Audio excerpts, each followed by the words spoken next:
एक बार एक बहुत बड़ा नेता एक साधु के छोटे से आश्रम में गया।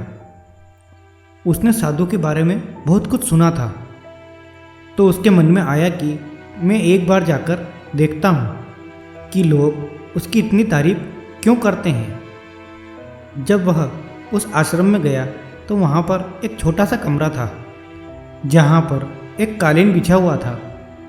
वहाँ पर कुछ लोग नीचे बैठे हुए थे और साधु जी सामने बैठे हुए थे। कुछ सवाल जवाब चल रहे थे।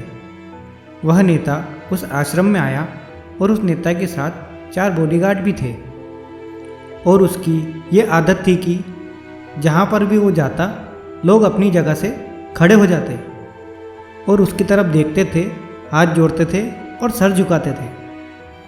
लेकिन यहाँ पर ऐसा कुछ भी नहीं हुआ। यहाँ तक कि साधु व्यस्त होने के कारण उसकी तरफ देखा भी नहीं। तभी उस नेता को लगा कि ये मेरी बेइज्जती है और वो इस बात से गुस्सा हो गया। नेता ने थोड़े गुस्से से साधु की बात को बीच में काटते हुए कहा कि मैं आपसे कुछ कहना चाहता हूँ। साधु ने उसकी तरफ देखा और बोले, आप थोड़ी देर रुकिए, पहले मैं यहाँ जो लोग बैठे हैं उनके सवाल का जवाब तो दे दूँ, फिर आपसे बात करूँगा। तब तक आप चाहें तो बैठ सकते हैं। बस साधु के इतनी ही बात कहने की देर थी कि वो नेता गुस्सा हो गया और फिर उस नेता ने अपना सारा गुस्सा उस साधु पर निकाल दिया। अभी तक वो नेता बहुत इज्जत से और आप करके बातें कर रहा था, लेकिन अब वो तू तड़ाक पर उतर आया था। नेता ने उस साधु से कहा, तुझे पता भी है मैं कौन हूँ और तू किससे बात कर रहा है? साधु ने उसकी तरफ देखा और कहा, मुझे इससे कोई फर्क नहीं पड़ता कि आप कौन हैं, लेकिन अगर आप चाहते हैं कि मैं आपसे बात करूं तो आपको कुछ देर रुकना होगा। साधु के इतना कहते ही वो नेता गुस्से से लाल हो गया और वहीं सबके सामने चीखने चिल्लाने लगा और कहने लगा, अब मैं तुझे तेरी असली औकात दिखाता हूँ। तूने मुझसे पंगा लेकर ठीक नहीं किया। तुझे पता भी है कि मैं तेरे बारे में क्या सोचता हूँ। साधु ने फिर से नेता की तरफ देखा और बड़े ही प्रेम से कहा कि मुझे इस बारे से कोई फर्क नहीं पड़ता कि आप मेरे बारे में क्या सोचते हैं। आप जो चाहें वो मेरे बारे में सोच सकते हैं। फिर नेता ने कहा कि तू चाहे सुनना चाहता है या नहीं, लेकिन मैं यहीं सबके सामने बताऊंगा कि मैं तेरे बारे में क्या सोचता हूँ।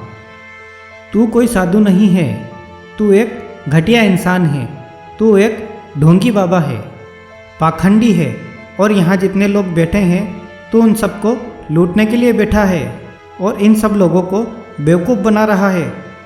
इन लोगों की जेब में जितना भी पैसा है तू चाहता है कि वह सब तेरे पास आ जाए।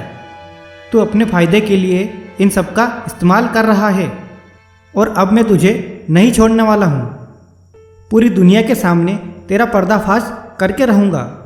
लेकिन इतना सब बोलने के बाद भी साधु के चेहरे पर एक हल्की सी मुस्कान थी और ये देखकर वो और भी तिलमिला गया और बोला, अब बहुत हो गया, अब मैं 1 मिनट भी यहाँ नहीं रुकने वाला। लेकिन तेरे पास अभी भी मौका है कि अगर तू मुझसे माफ़ी मांगना चाहे तो मांग सकता है, कुछ कहना है तो कह सकता है। लेकिन इतना सब होने के बाद भी साधु के चेहरे पर एक मुस्कान थी और वे बिल्कुल शांत थे और बोले कि मुझे आपसे कोई गिला शिकवा नहीं है।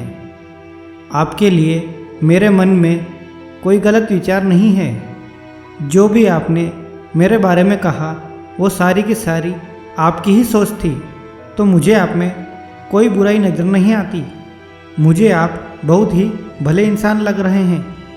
साधु के इतना कहते ही नेता का दिमाग 7वें आसमान तक पहुंच गया और उसके चेहरे पर एक अजीब सी खुशी थी, क्योंकि उस साधु ने वही कहा जो बाकी सारे लोग उस नेता से कहते थे और वो खुशी खुशी आश्रम से चला गया।